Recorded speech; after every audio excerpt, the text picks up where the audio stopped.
हम अध्ययन करेंगे सूचना का अधिकार अधिनियम 2005 का।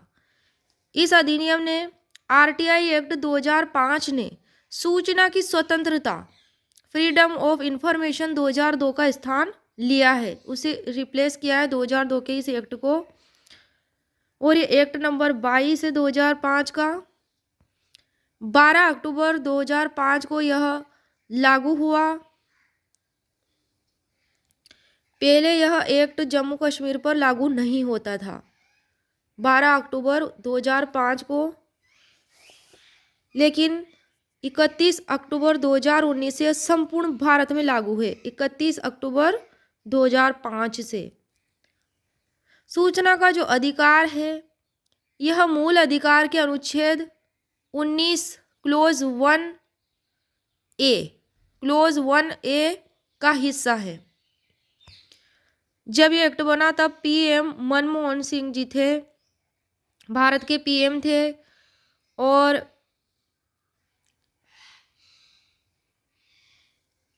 आरटीआई बिल जो है 11 मई 2005 को लोकसभा में और 12 मई 2005 को राज्यसभा में पास हुआ। 15 जून को राष्ट्रपति डॉक्टर एपीजे अब्दुल कलाम की स्वीकृति इस एक्ट को मिली, तब यह अधिनियमित हुआ। आरटीआई एक्ट 2005 को भारत में लाने का विचार श्री वीपी सिंह जी, जो भारत के पीएम थे, वह 1990 में यह विचार लाए थे।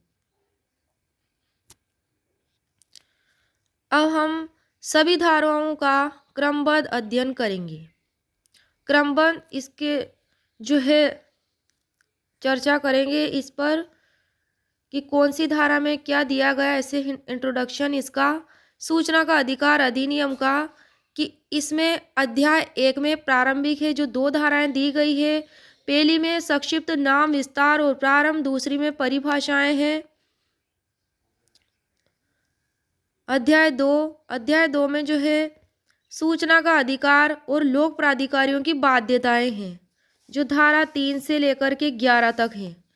सूचना का अधिकार और जो लोक प्राधिकारियों की ओब्लिगेशन है उनके बारे में अध्याय 2 में है। धारा 3 में है सूचना का अधिकार। धारा 4 में है लोक प्राधिकारियों की बाध्यताएं।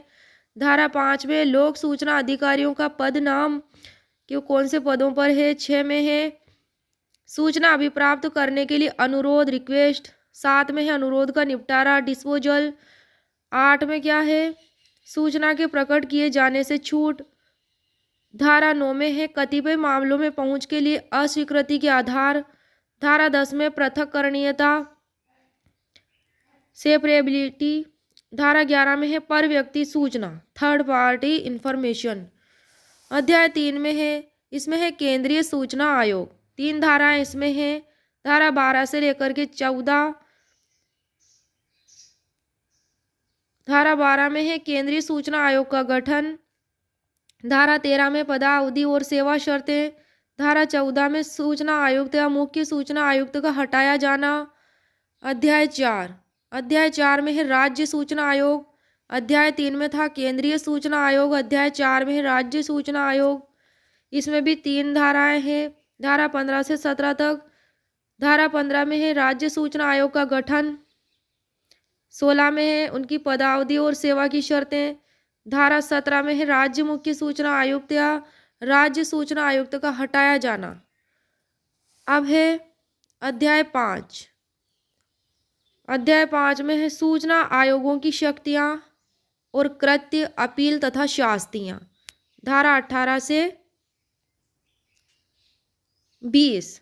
धारा 18 से 20 इसमें भी 3 धाराएं हैं। धारा 18 में है सूचना आयोगों की शक्तियां और कृत्य। धारा 19 में अपील और धारा 20 में है शास्ति। अब इंट्रोडक्शन करते हैं। अध्याय 6 का प्रकीर्ण मिसलेनियस से संबंधित है, धारा 21 से लेकर के धारा 31 तक। तो धारा 21 में है क्या है, सद्भाव पूर्वक की गई कार्रवाई के लिए संरक्षण, गुड फेथ से संबंधित। धारा 22 में इस एक्ट का अध्यारोही प्रभाव होना। धारा 23 में न्यायालय की अधिकारिता का वर्जन।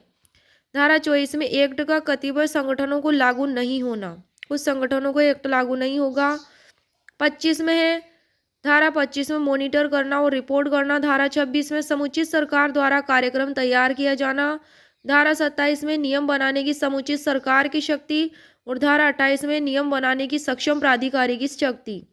धारा 29 में है नियमों का रखा जाना और धारा 30 में कठिनाइयों को दूर करने की शक्ति और धारा 31 में है निरसन। इसमें दो अनुसूचियां हैं, पहली और दूसरी।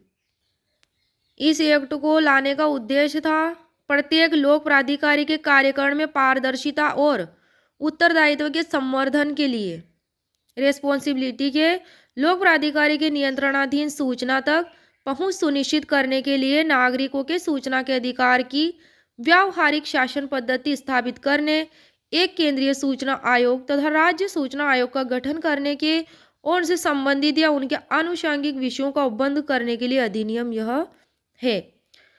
भारत के संविधान ने लोकतंत्रात्मक गणराज्य की स्थापना की है और लोकतंत्र शिक्षित नागरिक वर्ग और ऐसी सूचना की पारदर्शिता की अपेक्षा करता है जो उसके कार्य कारण तथा भ्रष्टाचार को रोकने के लिए भी और सरकारों तथा उनके परिकरणों को शासन के प्रति रेस्पॉन्सिबल बनाने के लिए अनिवार्य है और वास्तविक व्यवहार में सूचना के प्रकटन से संबंधित अन्य लोकहितों जिनके अंतर्गत सरकारों के दक्ष प्रचालन, सीमित राज्य वित्तीय संगठनों के अधिकतम उपयोग और संवेदनशील सूचना की गोपनीयता को बनाए रखना भी है, इसके साथ विरोध हो सकता है और लोकतंत्रात्मक आदर्श की प्रभुता को बनाए रखते हुए इन विरोधी हितों के बीच सामंजस्य बनाना है आवश्यक है। अतः यह उचित है कि ऐसे नागरिकों को कतिपय सूचना देने के लिए जो उसे पाने के इच्छुक है उपबंध किया जाए। भारत गणराज्य के 56वें वर्ष में, कितने 56वें वर्ष में संसद द्वारा निम्नलिखित रूप से अधिनियमित हुआ। अध्याय 1 में जो प्रारंभिक है उसकी धारा 1 का इंट्रोडक्शन हम करेंगे।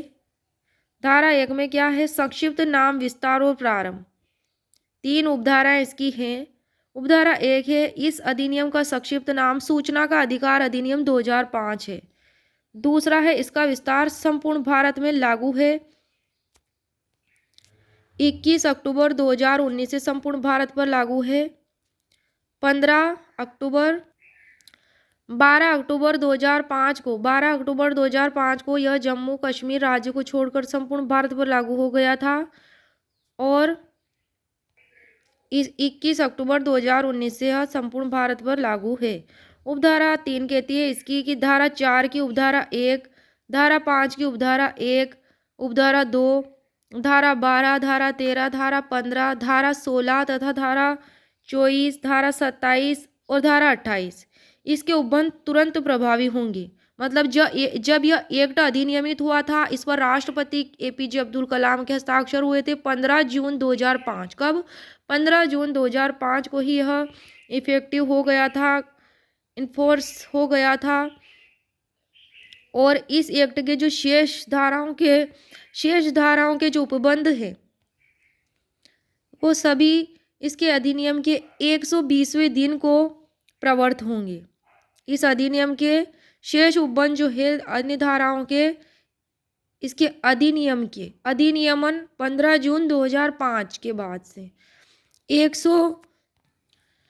120वें दिन को प्रवर्त होंगे।